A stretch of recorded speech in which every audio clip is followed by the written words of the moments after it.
Impact Family, impacting the world through healthy family. Shalom sahabat Impact Family yang dikasih Tuhan. Saudara-saudara, saudara lihat ada pohon, banyak pohon palem di belakang saya. Nah, di dalam Alkitab dari Mazmur 92 ayat 13 mengatakan orang benar hidupnya seperti pohon kurma.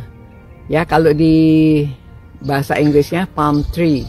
Ini sama ya, hanya bentuknya pohon korma itu memang seperti pohon palem tetapi tumbuh buah kormanya. Tapi dia juga pohon palem dan juga seperti aras ya, pohon aras yang tumbuh di Lebanon. Nah, saudara, saya ingin berbicara mengenai pohon palem ini atau pohon korma.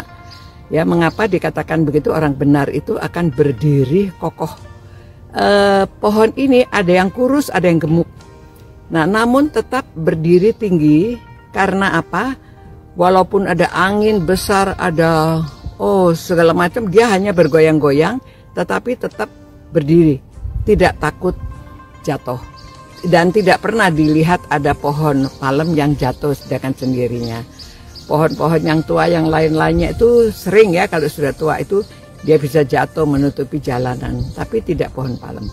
Nah, saudara, mengapa? Karena pohon palem itu akarnya bertumbuh dan dia mencari air. Jadi akarnya tuh dalam sekali karena dia mencari air, sumber air. Nah, kalau dia akarnya bertumbuh terus sampai dalam, pasti kita tahu ada air ini di bawahnya, ini ada air ya. Itu sebabnya dia bisa berdiri kokoh karena akarnya yang mendalam. Begitu juga seperti orang benar tuh, katakan seperti saudara saya harap kita adalah orang-orang benar, orang-orang yang sudah percaya Tuhan. Karena apa? Karena kita berakar dalam kalau kita sering membaca firman-Nya. Kita sudah berakar dalam, hubungan kita dengan Tuhan dekat ya. Jadi kalau demikian maka kita bisa berdiri kokoh seperti pohon korma ya. Dan orang tahu melalui kita itu kita sudah punya sumber. Karena kita dekat air, kita mencari air hidup ya, dan kita sudah mengerti firman Tuhan, kita bisa menjalankan firman Tuhan, hidup kita dekat dengan Tuhan. Itu sebabnya kita bisa berdiri kokoh.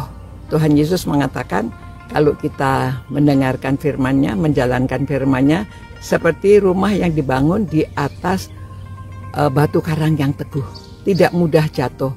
Ada banjir, ada angin, tidak mudah jatuh.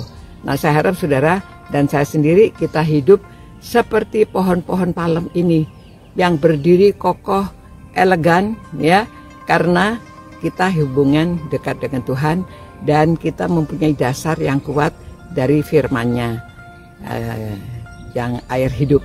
Ya, demikian saudara-saudara renungan pada saat ini supaya saudara dan saya kita bisa hidup seperti tumbuhnya pohon korma yang luar biasa. Tuhan, terima kasih Tuhan, karena Engkau menunjukkan bahwa kami dapat hidup kokoh dan tetap berbuah sampai tua, tetap berbuah karena kami hidup dekat dengan Engkau dan kami juga dekat dengan sumber air hidup. Sehingga sampai tua pun kami akan hidup berbuah. Terima kasih Tuhan, demi nama Yesus kami berdoa, amin. Nah, demikian saudara-saudara, semoga kita semuanya dapat bertumbuh dan berbuah, memuliakan nama Tuhan. Sampai berjumpa pula, Tuhan memberkati saudara dan jadilah berkat dimanapun saudara berada. Ciao. Impact Family, impacting the world through healthy family.